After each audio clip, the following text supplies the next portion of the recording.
नमस्कार, मी स्वराली. स्वराज किचन रेसिपीमध्ये आपल्या सर्वांचं मनापासून स्वागत. आज आपण अगदी हॉटेलमध्ये किंवा ढाब्यावर जशी डाळ फ्राय मिळते अगदी तशीच सेम पद्धतीने ढाबा स्टाईल डाळ फ्राय बनवणार आहोत. या व्हिडिओमध्ये खूप टिप्स, ट्रिक्स आणि की इन्ग्रेडियंट सुद्धा सांगितलेले आहे, तेव्हा हा व्हिडिओ स्किप न करता शेवटपर्यंत नक्की बघा.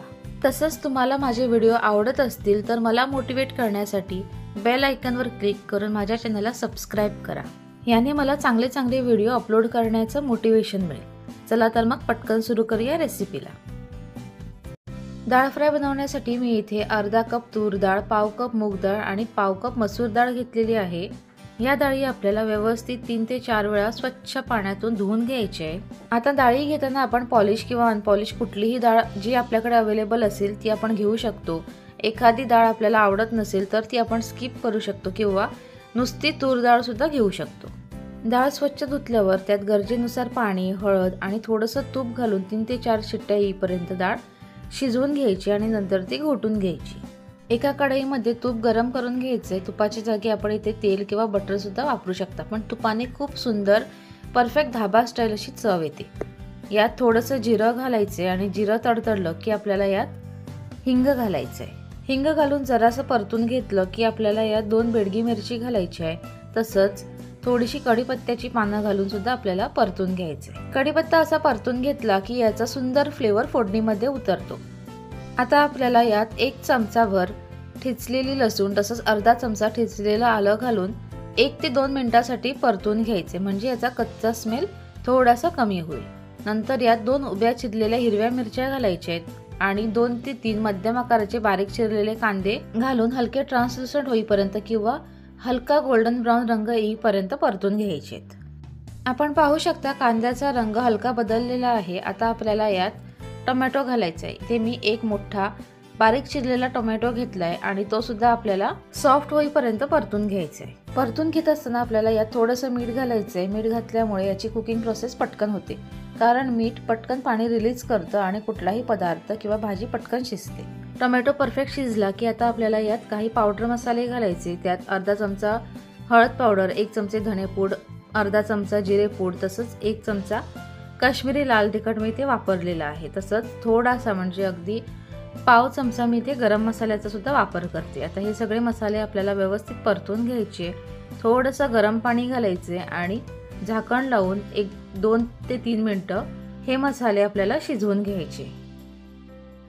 मसाले असे व्यवस्थित शिजले की त्यांचा सुंदर फ्लेवर रिलीज होतो आणि आपल्या पदार्थाला खूप छान सुंदर अशी चव येते.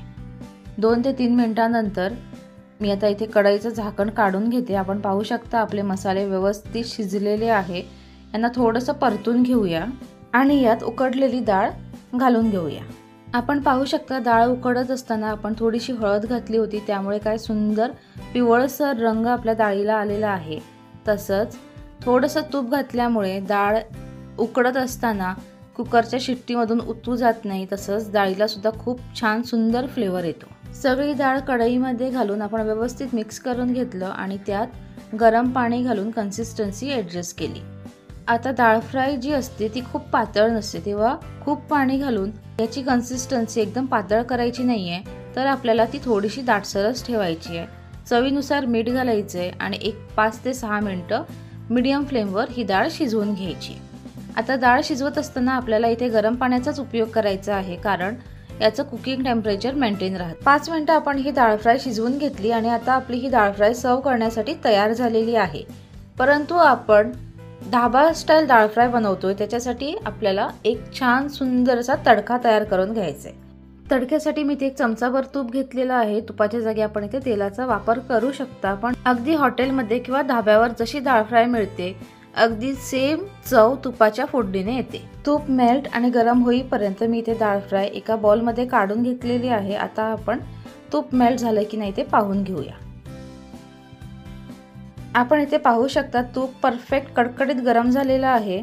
यात आपल्याला चमचाभर जिरं घालायचंय आणि गॅसची फ्लेम बंद करायची, कारण गॅसची फ्लेम चालू ठेवली तर आपलं जिरं जळू शकतं आणि डाळ फ्रायची चव सुद्धा खराब होऊ शकते. आता यात चमचाभर काश्मीरी लाल मिर्च पावडर घालून तो व्यवस्थित ढवळून घ्यायचा आणि ही फोडणी आता डाळ फ्रायवर घालून घ्यायची. अगदी सेम टू सेम हॉटेलसारखी चवीची डाळ फ्राय बनवायची असेल तर ही फोडणी एक की इन्ग्रेडियंट आहे जो आपण स्किप अजिबात करू शकत नाही। आपली डाळ फ्राय तयार झालेली आहे। ही डाळ फ्राय आपण जिरा राईस किंवा नुसत्या नॉर्मल भातासोबत सुद्धा आपण एन्जॉय करू शकता।